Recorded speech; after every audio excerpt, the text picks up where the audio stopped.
Okay, so I want to make an update on my last video where I showed you how to compress RED RAW files into 10-bit log H.265 files. And the reason you would want to do this is because the internal compression of the H.265 in the Nikon currently right now is not up to standard. And so you can see right here, for example, this is the internal nlog H.265.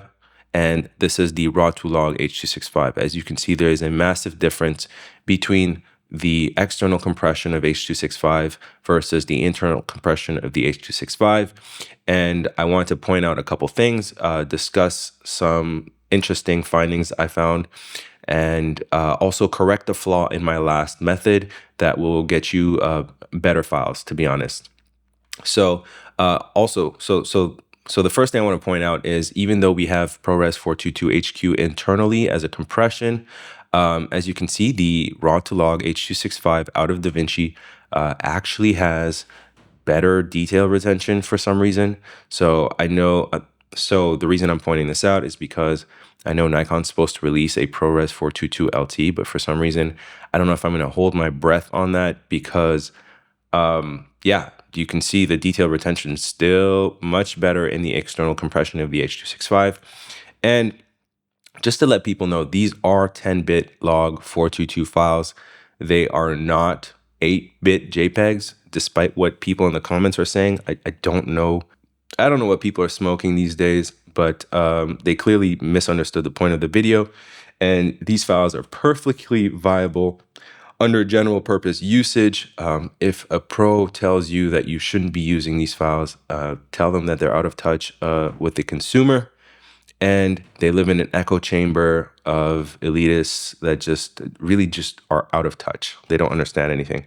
They don't understand that the consumer wants to do this most of the time, and then they want to be able to shoot in RAW whenever they feel like. Okay, so just don't pay any mind to those people.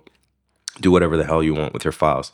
So the first thing I want to show you is actually how much space I saved by doing this. This is the file size of the RED RAW folder. There's 102 videos in this folder. It is 414 gigabytes, and this is the compressed version. 60. I have an extra file in there. I was just doing some testing, but roughly 1/8 of the entire size of the RED RAW. And as you can see, in comparison, the file sizes are still very clean. Now, you're not trying to compete with RED RAW. You're trying to compete with the internal H.265 compression, okay? Just so people know, these are not RAW files. These are H.265 compressed files. You're competing with H.265. The flaw that I found now, when you export the RED log profile as an H.265, you get a ton of color banding, okay? You get a ton of color banding, but I found a solution for this problem. And the reason that this happens is because the red color space and the red log gamut or whatever is not suited for H.265. The way that it distributes colors is just really not suited for H.265.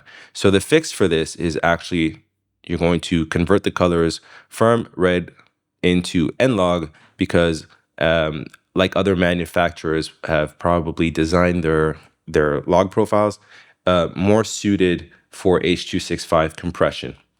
And it's very simple. I'm going to show you how to do this once again with this extra step, just so that I don't miss any beats. What you're going to do is go into your RAW file.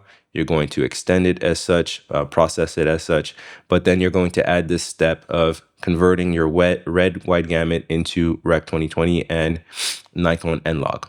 You can also save this, right? You can also save this as a Powergrade, so you don't have to do this every single time. Then you can copy it and paste it to everything. This is an easy way to just convert all your footage with the same exact settings from your RAW tab, but then also have all of them have this conversion from red color space to Nikon color space. So now when you export, you're going to save these settings. Okay, I'm not going to go very fast. I'm just going to leave them here, right? You want an individual clip. You want an H.265. You want to render at source resolution so it maintains 6K even on a 4K timeline. You want to restrict to 250 to 300 megabits per second. Now, even if you push this any higher, you get minimal returns. H.265, I don't think, is built to handle any more quality, even with higher bit rates. 42210, okay? You could check these on full. I don't know if I see a massive difference, but it doesn't hurt to have these on. And then I force the sizing highest quality and force the barrier to highest quality just in case it does something extra. Saving this as a preset to increase the speed in your workflow, all right? This in combination with saving this as a power grade is going to make this 10 times faster. I'm only slow because I'm explaining it to you, but realistically, if you just drag your footage on the timeline and then copy the power grade on all your footage, load in the preset, and then add to render queue, making sure everything is selected, you're good to go. It's actually much faster than you think. Then you're going to export your whole timeline, okay? Now, I want to show you, the last time I told you, I exported 30 minutes of files in 45 minutes. I actually lied. I don't think I told you the right thing. I had a timeline that had 26 minutes and I exported it in 18 minutes and 50 seconds. So it's a lot faster for me than I actually said. But I am running on an M4 Max, so the results may vary based on what kind of rig you're working with, okay? Okay, so once you have that and you have all your H.265 files, okay, that are in log format, they're now in Nikon nlog. They are no longer red log files. You come in here, you process them like you usually would, except this time, instead of going red, you're going Nikon, you're going Nikon to DaVinci, okay? And then you're going DaVinci to Rec 709.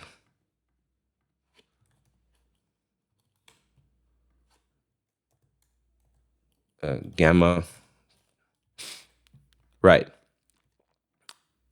Then you can make your adjustments as you usually would, or whatever, boom, and you are there. Okay, so I want to let you know another thing. Just because we've converted it to Nikon nlog and brought it back in as Nikon nlog doesn't mean that this is the Nikon color science applied to this footage. If anything, because the base of this footage was red log and you then calculated it to jump to Nikon, it's just doing math. And then so it's reverting that math back into red color science, so the base. And yeah, that's it. So basically, yeah, you're just doing some math and you're doing the opposite, minus the subtracted colors that it calculated to compress into H.265. If you don't understand what that means, it doesn't even matter, okay? Just know that you still have your red color science inside of these files. These are not Nikon color space files.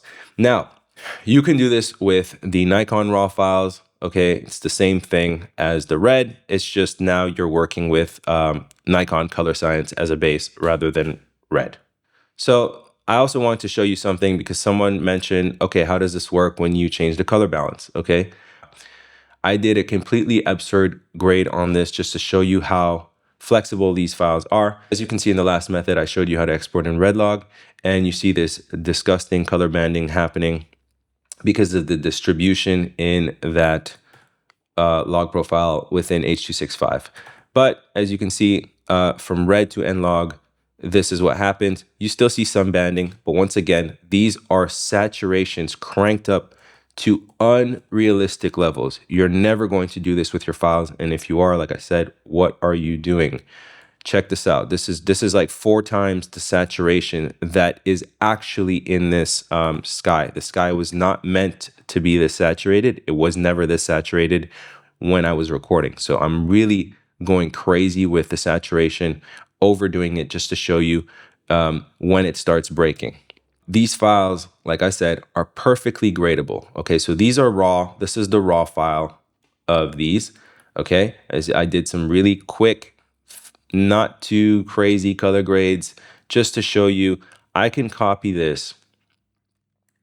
I can copy this color grade, and this is now the H.265 file. I could just copy this color grade, okay, with the added addition of converting instead of red from Nikon. And as you can see, I can click back and forth between these two, and they're pretty much identical. This is the H.265 file, all right? It is graded from 10-bit log, so they are perfectly usable files at 1/8 of the file size. This is the RAW, and this is the 10-bit log. Okay, so if anybody tells you that they see a difference, they're lying. Okay, they're completely lying.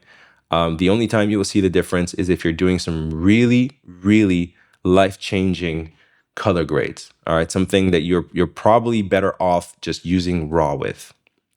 Okay, that's pretty much all I wanted to share with you. I hope I didn't make this too long, but I really wanted to show the difference in the compression of the internal and the external, and to really show you the viability of these files.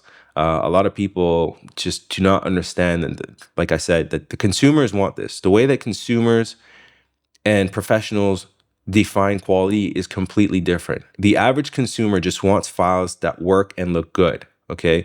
They're not looking all the time for raw flexibility, but that doesn't mean that they don't want to have the ability to use raw files. It really doesn't. It just means that they want something that's more manageable for file storage. I have 50 terabytes worth of drives, and even I don't want to store 7 terabytes of red raw footage of my son playing in the beach, okay? But I also don't want to record that footage in a profile like this. I also do have the luxury and the privilege of having multiple cameras, so I don't have to deal with this problem like other people do. But I am making this video in case you encounter a situation like this where you do not want to keep these raw files in your storage for absolutely no reason. You can have a separate option that allows you to maintain and retain a lot of detail and fidelity in your files without necessarily feeling like you have to hold on to these raw files if you don't have to. Okay? Thank you very much for watching. Hopefully that solves a lot of answers for people. And the ones that will find utility in this, I know this will find you just like the last video did. I had a 93% like to dislike ratio. So I know that it was useful for some of you, and I appreciate you all for watching it. I'm just trying to help. Thank you very much.